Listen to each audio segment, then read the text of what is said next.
Hi everyone! In this quick tutorial, I will show you how to search one-way tickets in the Wizz app. Just open the app and here you can find your flight in the main page and specify where you are leaving from and where you are going to, and then click on the dates.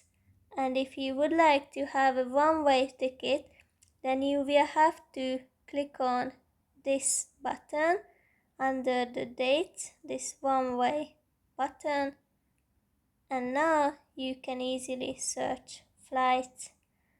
Although there is no flight available for today, but if we go on, we will find one for the next date. I hope it helps and have a nice day.